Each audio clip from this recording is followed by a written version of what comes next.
All right, this is part 4 of our Prove It notes. We're going to be looking at our angle addition formulas. So these identities there's 6 total. They're known as your angle addition formulas. Now we're going to start with just 2. We're going to take a detour then, and then go to our next section, part 5, and then we're going to come back actually to part 4 here and finish off the other angle addition formulas.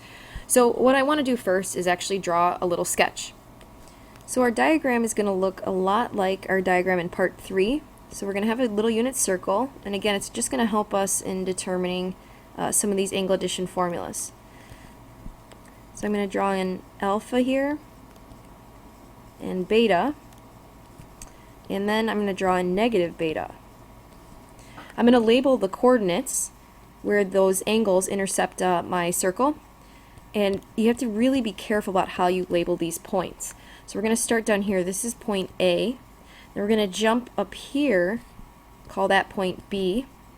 We're going to call this point C, and up here point D. So we have to be really precise about how we're setting up these coordinates here, because when we start working through our proof, things will work out really nicely if we can set them up in this specific way. So let's go through and define all of our coordinates here. So I'm going to label A, B, C, and D, and we're going to label the coordinates of A, B, C, and D. Now C is probably your easiest one. This is on the unit circle, so here our coordinate has to be 1, 0. So that's a no-brainer right there. For B here, we can define this as the cosine of alpha and the sine of alpha. Now for D, I want to define this as the cosine, oops, down here at D, the cosine of alpha plus beta and the sine of alpha plus beta. So point D here, I'm just going to combine these two angle measures and call that the cosine of alpha plus beta, the sine of alpha plus beta. Now for point A, using our opposite angle identities, we know that A should be the cosine of beta. So these cosines here are going to be the same, but it's going to be the opposite of the sine of beta.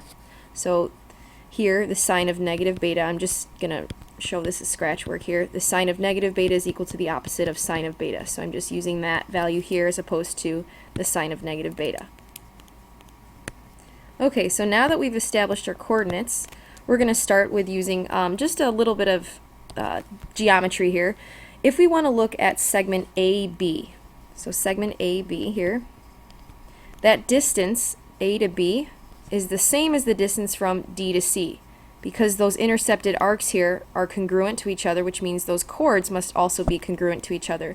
So the length of AB must be equal to the length of CD. So if we know that AB is equal to CD here, these lengths, then I know that I can express, using these coordinates here, I can express the distance between points AB and points CD and set those two expressions equal to each other. So I'm going to start here with the distance formula to show what the distance between points A and B are. So I start with my x value here, cosine of alpha, and I subtract the cosine of beta from that, and I square that. So this is just the difference in my x values squared, plus the difference in my y values, so sine of alpha minus a negative sine beta is actually going to make this plus sine of beta. So just be careful on this one that you have the correct sign there. Okay, it's easy to write minus sine beta there. Now on the other side, the distance between points C and D would be expressed by the cosine of alpha plus beta. Oops, I have a missing, there it is. So the cosine of alpha plus beta minus 1, right? This is my x value and my x value. Square that expression here. And then plus the sine of alpha plus beta minus 0. So this minus 0 is kind of unnecessary. I'm just going to square that term then. Okay? Alright, so now that we've done the hard part of course is just making sure we have all of our coordinates set up correctly, and we're also showing distance formula correctly. Now the easier part is just doing the algebra that's involved. So I have to FOIL this expression here underneath this radical. Now I can get rid of the radicals really easily just by squaring both sides. So I pretend like I just squared both sides. I'm not going to show that, but now we have the inside of that radical equal to the inside of the other side. So let's FOIL here. We have cosine squared alpha minus 2 cosine alpha cosine beta plus cosine squared beta. And here, if I FOIL this as well, I have sine squared alpha plus 2 cosine, oh, I'm sorry, sine alpha sine beta. So 2 sine alpha sine beta plus sine squared beta. Okay. Now on the right-hand side, I would FOIL here as well. I have cosine squared of alpha plus beta minus 2 cosine alpha plus beta plus 1. And then the last term squared is just going to be sine squared alpha plus beta. Okay, so again, the I guess hard part was just making sure that everything is set up, and now we have to make sure we simplify. So let's scroll back here to the left-hand side, and I'm going to simplify this expression. Now I see a cosine squared alpha, and I also see a sine squared alpha. Now those, of course, we know from another identity that we've already proven that that's going to equal 1. So I have 1, and then also this cosine squared beta, and this sine squared beta is equal to 1. So now I have 2. So 2, and then left over here is negative 2 cosine alpha cosine beta plus 2 sine alpha sine beta. Simplifying the right-hand side, I end up with this expression here, cosine squared alpha plus beta and sine squared alpha plus beta, which will also nicely simplify and reduce to just 1. So I have now 1 plus this 1 gives me 2 minus this leftover term here, 2 cosine alpha plus beta. Okay, so now that we've simplified this, it's reduced to something a lot nicer to look at here. But I also noticed that I have both this 2 here on the left-hand side and the 2 on the right-hand side, so let's get rid of it by subtracting 2 on both sides. Okay, so now we're down to negative 2 cosine alpha cosine beta plus 2 sine alpha sine beta and negative 2 cosine alpha plus beta. Now I want to isolate this cosine alpha plus beta, so I'm going to divide here by negative 2 on both sides of this expression. So I'm going to get rid of that negative 2 because I could factor out also here a negative 2.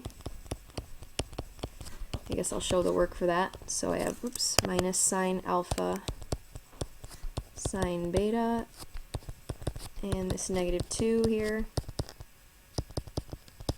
Let's get rid of that negative 2, factoring that out here, and I'm left with my next identity.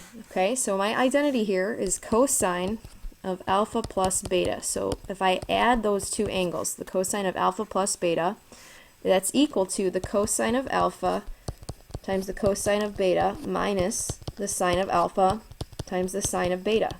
So this is one of our angle addition formulas. So this is our 13th identity now.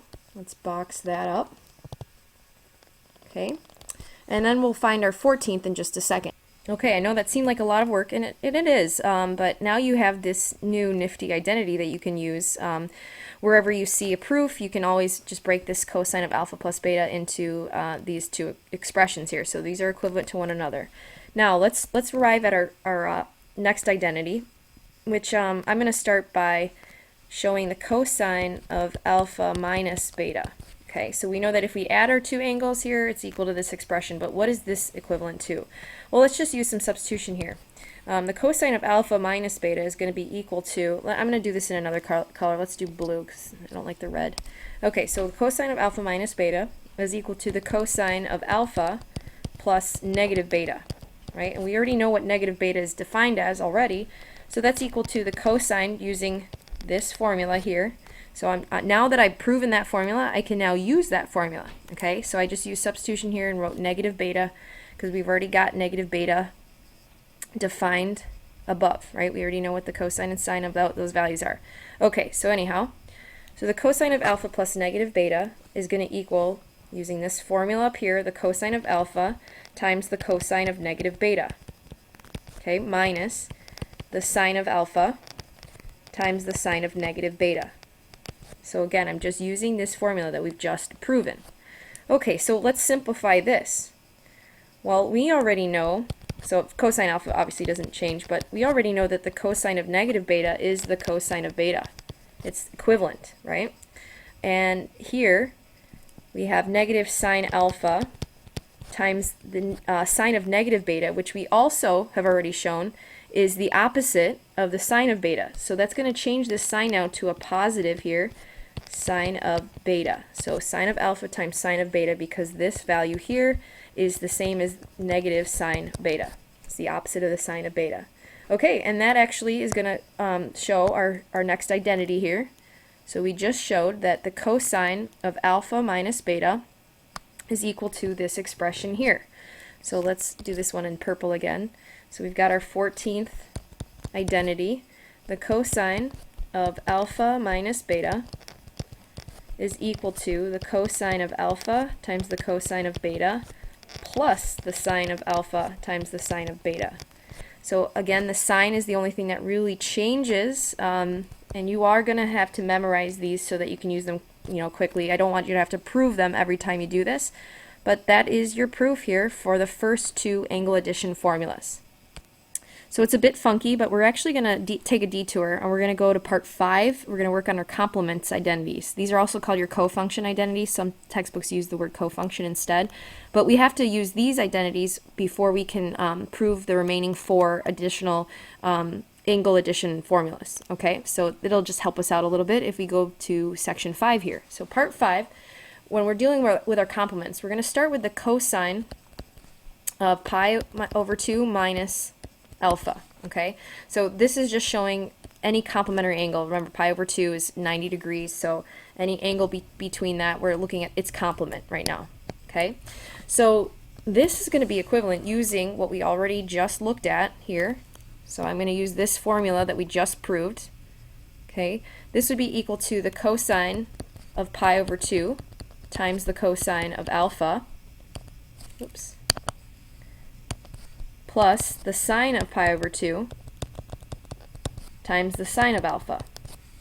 Now if we simplify here, the cosine of pi over 2 is 0, right? So 0 times that, it just drops out anyhow, so we have 0 plus the sine of pi over 2 is 1, so we have 1 times the sine of alpha, which is just the sine of alpha. So we have 0 plus the sine of alpha, which means that the cosine of pi over 2 minus alpha is equal to the sine of alpha. So these are our complements identities. So these are also called cofunction identities. Okay, so that was actually our 15th identity here. So I'm going to box that and call that number 15. So it's our 15th identity. Now, to figure out what the sine of pi over 2 minus alpha is, so to figure out what this cofunction is here, what our next identity is going to be, I'm actually going to use identity 15. So it's going to be kind of a funky substitution here, but since the sine of alpha is equal to the cosine of pi over 2 minus alpha, well, consider this like another alpha or beta or something, whatever. Well, then that's equal to the cosine of pi over 2 minus this expression. So minus pi over 2 minus alpha. Okay? Let me erase that. Okay, so if I simplify this, well, my pi over 2's here, they go away, and I'm left with positive alpha. So this is equal to the cosine of alpha, which gives me my next identity here, identity 16. I'll do this in purple. The sine of pi over 2 minus alpha is equal to the cosine of alpha. So there's my 16th identity. So that concludes part 5 here, your complements or your cofunction identities. Now we're going to go back actually and finish up our angle addition formulas. Okay, so we're back to part 4 now, and we're going to finish off the remaining 4 angle addition formulas. So we're going to start by showing what sine of alpha plus beta is equal to. Okay, now using what we just learned here, I cleaned up these a little bit so you can see these a little bit easier, but 15 and 16 here, the sine of alpha plus beta is equal to the cosine of pi over 2 minus alpha plus beta. Now I'm just going to slightly change this notation here and say that that's the same as the cosine of pi over 2 minus alpha minus beta. Okay, so I think I forgot a parenthesis right there. All right, now this expression here, the cosine of this expression, we know from identity 14, if we look back onto the other page here on our angle addition formulas, when we got our second identity from there, number 14, we saw that this would be equivalent to the cosine of pi over 2 minus alpha times the cosine of beta, right? That negative beta here changed to the, it's the cosine of beta anyhow. So we're just using, sorry, I should write off to the side, use number 14, okay? You don't need to write that obviously on your paper, but that's what we're doing here. And then we have, to finish off that formula, plus the sine of pi over 2 minus alpha times the sine of beta. Okay? Now if I simplify here, I end up with the sine of alpha times the cosine of beta. Now the reason why I'm simplifying this to just the sine of alpha is because we've already proven using our complements that cosine of pi over 2 minus alpha, well, that's just the sine of alpha. Okay? And then if we finish off this, we know that the sine of pi over 2 minus alpha is the cosine of alpha. Okay, and then we've got the sine of beta next to that. So here's going to be our next angle addition identity. So the sine of alpha plus beta, so all the way back up here, the sine of alpha plus beta is equal to all of this down here. It's equal to the sine of alpha times the cosine of beta plus the cosine of alpha times the sine of beta. So this is identity number, let's see, this makes this number 17, I think. So there's our 17th identity. Now, just like we did before, we're going to express, when we were doing the cosine one, now we're going to try to express the sine of alpha minus beta. Okay, so we'll start by just expressing this as the sine of alpha plus negative beta. And now we can apply 17, identity number 17 here, where we say that this is equivalent to the sine of alpha times the cosine of negative beta plus the cosine of alpha times the sine of negative beta. And much like what we did before, we're going to simplify because we know that the cosine of negative beta, that's just equal to the cosine of beta. And the cosine of, the sine of negative beta is equal to the opposite of sine of beta, so that's going to switch this sign here to negative, so minus cosine alpha sine beta. So now we arrive at our 18th identity here. That's sine of alpha minus beta, so this is equivalent to the sine of alpha times the cosine of beta minus the cosine of alpha times the sine of beta. Okay, so let's box this guy too. Now we've got two more to go, I should say. All right, now the tangent ones. Let's try to express what the tangent of alpha plus beta is. So this is going to be really similar to what we've done already when we were doing our angle addition identities. So we're going to express here the tangent of alpha plus beta as a ratio of sine to cosine. So we're just going to use that definition. We're going to say the sine, so tangent of alpha plus beta is equal to the sine of alpha plus beta over the cosine of alpha plus beta. And since we've already shown what the sine of alpha plus beta and the cosine of alpha plus beta is, this should be really easy. We can just straight up use our identities from before. So sine of alpha plus beta, just come back up to here and use substitution. That's equal to the sine of alpha times the cosine of beta plus the cosine of alpha times the sine of beta. Now, the denominator here, the cosine of alpha plus beta, that's one of the earlier angle addition formulas that we learned.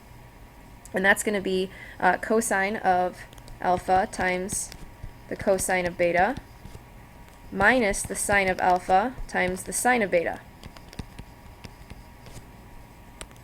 Okay, so this identity here isn't really quite taking me to where I want it to go because I want to be able to express tangent of alpha plus beta in terms of tangent again. And now I only have sines and cosines. So what I'm going to do is something a little bit weird here. We're going to multiply by 1 over the cosine of alpha times the cosine of beta in the numerator, which means we also have to do the same thing in the denominator here. So we're going to multiply by this value, which is really just 1, okay, in both the numerator and the denominator. Now if I distribute the sine of alpha times the cosine of beta multiplied by 1 over the cosine alpha times cosine beta, well, the cosine betas will just cancel each other out.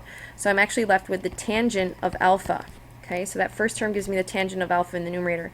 If I multiply this next term here, I end up with the tangent of beta.